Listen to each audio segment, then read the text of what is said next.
warahmatullahi wabarakatuh. Alhamdulillahirabbil alamin wassalatu wassalamu ala asyrafil anbiya'i wal mursalin amma ba'du.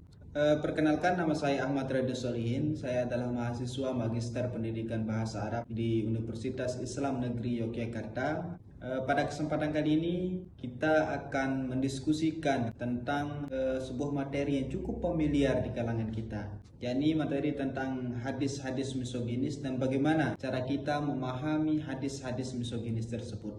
Langsung saja, yang pertama kita akan membahas tentang apa itu hadis. Hadis merupakan perkataan, perbuatan, dan ketetapan yang disandarkan kepada Rasulullah SAW. Hadis dibagi menjadi dua macam. Ada namanya hadis riwayah, yakni hadis yang membahas tentang sanad dan matan. Yang kedua, hadis dirayah, yakni bagaimana pemahaman kita terhadap kritik sanad dan matan tersebut. Yang kedua, kita akan membahas tentang apa itu misoginis. Misoginis berasal dari bahasa Yunani, yakni misos yang berarti kebencian dan ge yang berarti perempuan, yang secara terminologi merujuk pada sikap atau pandangan yang membenci, merendahkan, atau menempatkan perempuan pada titik terendahnya. Dalam studi sosial dan gender, misoginis merupakan bentuk ideologi patriarki yang mempengaruhi banyak sistem kepercayaan masuk dalam penafsiran teks-teks keagamaan. Jadi bisa disimpulkan bahwa hadis misoginis adalah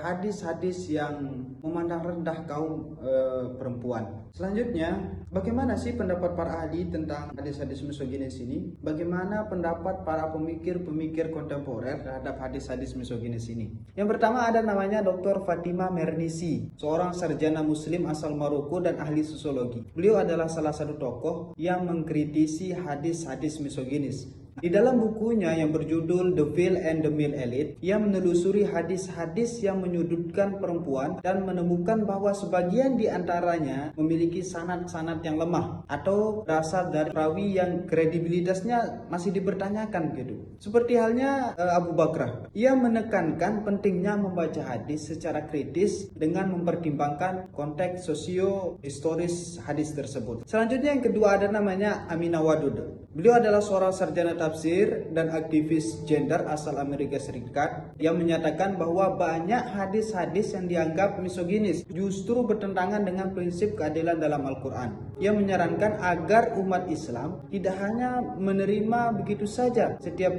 redaksi hadis yang merendahkan perempuan tanpa dipertanyakan apa sih sosio-historisnya terlebih dahulu. Pembahasan selanjutnya yakni tentang redaksi hadis yang diterima dan apa saja alasannya sehingga itu bisa diterima begitu. Salah satu hadis yang membahas perempuan namun diterima oleh mayoritas ulama adalah hadis tentang pentingnya memperlakukan istri dengan baik. Hadis Nabi yang artinya sebaik-baik kalian adalah yang paling baik kepada istrinya dan aku adalah yang paling baik kepada istriku. Hadis riwayat Tirmizi. Hadis ini dinilai sahih karena sanad yang kuat dan isi pesannya sejalan dengan nilai-nilai kasih sayang dan keadilan dalam Al-Quran. Hadis ini sering digunakan untuk melawan narasi misoginis dan membuktikan bahwa Islam menghargai perempuan. Hadis ini menunjukkan sikap Nabi Muhammad SAW yang egaliter dan penuh kasih sayang terhadap perempuan, khususnya dalam berhubungan rumah tangga, yang menegaskan bahwa Islam sebenarnya tidak terlalu memandang tentang perendahan derajat kaum perempuan,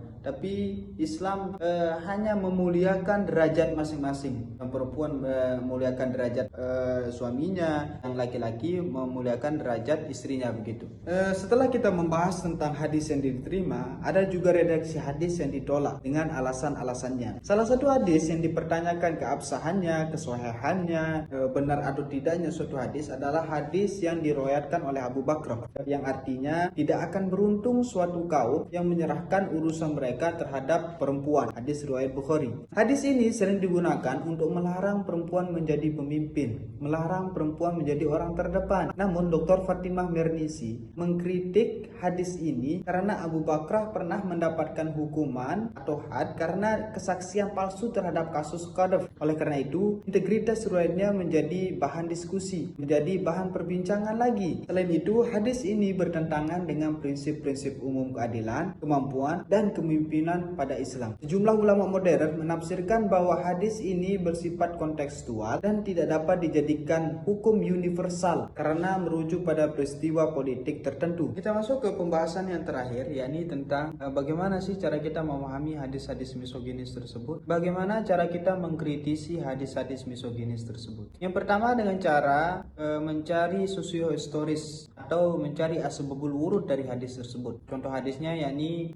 perempuan tidak boleh menjadi pemimpin. Redaksinya mengatakan tidak akan beruntung suatu kaum yang menyerahkan urusan mereka kepada seorang wanita. Ternyata setelah dicari tahu asbabul wurud dari hadis tersebut yang mengatakan konteks sejarah saat hadis ini disabdakan oleh Nabi, yakni ketika Kaisar Persia wafat dibunuh oleh anaknya sendiri. Kemudian tahta kerajaan jatuh kepada putrinya yaitu Buran bin Kisra. Ketika berita ini sampai kepada Rasulullah SAW, beliau menyatakan hadis tersebut bukan karena gender semata, tapi karena situasi kekacauan dinasti Persia, ketidakcakapan Putri Kirsa dalam memimpin dan ketidakpercayaan masyarakat kepada pemimpin perempuan saat itu. Maka penafsiran ulama tentang hadis ini yakni yang pertama Al-Tabari menjelaskan bahwa kehancuran Persia merupakan konsekuensi dari kesalahan internal dinasti, bukan semata karena perempuan yang memimpin. Pendapat kedua yakni Kiai Haji Ali Yaspi menyebutkan bahwa hadis ini adalah bentuk pemberitaan atau ikhtibariyah, bukan larangan normatif. Yang ketiga, ucapan Nabi sebagai penilaian realitas sosial dan politik saat itu. Yang terakhir, hadis ini berlaku dalam konteks masyarakat yang tidak menghargai perempuan sebagai pemimpin, sehingga memang tidak mungkin sukses jika kondisi sosial berubah, maka kaum perempuan pun bisa menjadi pemimpin sesuai kapasitas dan kompetensinya. Ada beberapa pemimpin perempuan ketika zaman Rasulullah, yakni Siti Aisyah radhiyallahu anha menjadi mufti dan bahkan menjadi pemimpin pasukan dalam perang Jamal. Yang kedua, Asyifa diangkat Umar bin Khattab sebagai pengelola pasar di Madinah. Begitulah tentang asbabul wurud hadis. Bagaimana cara kita mengkritisi ini dengan mencari sosiohistoris dari hadis tersebut. Yang kedua, cara memahami hadis-hadis misoginis, yakni kritik terhadap sanad dan matan hadis. Salah satu hadis tentang perempuan membatalkan sholat yang diriwayatkan oleh Abu Hurairah, yang artinya sholat menjadi batal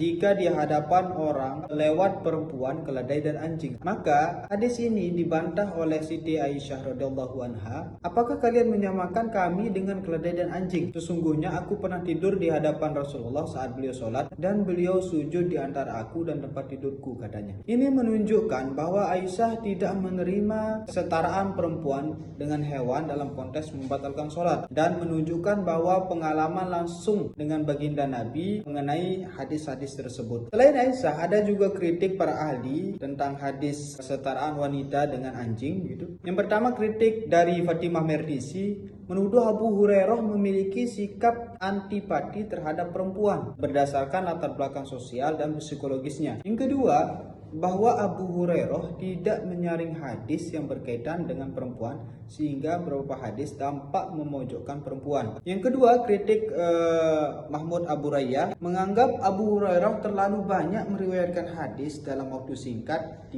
tahun sehingga dipertanyakan keabsahannya. Yang kedua, menilai sebagian hadis tidak ia dengar langsung dari Nabi melainkan dari sahabat atau tabi'in. Ketiga, menuduh Abu Hurairah pemalas karena tidak memiliki pekerjaan selain mengikuti Nabi. Yang ketiga, tanggapan terhadap kritik sanad dan matan. Penulis menilai bahwa tuduhan misoginis tidak bisa disimpulkan hanya dari asumsi Merdisi saja. Kritik-kritik ini dilihat sebagai bagian dari dinamika keilmuan dan upaya menyaring pemahaman hadis-hadis secara lebih adil dan konseptual. Begitulah cara kita memahami hadis-hadis misoginis, sehingga hadis-hadis yang dikatakan misoginis tidak kita telan mentah-mentah. Kita masih bisa mengkritisinya, kita bisa masih membantahnya dengan alasan-alasan yang sudah saya sampaikan tadi.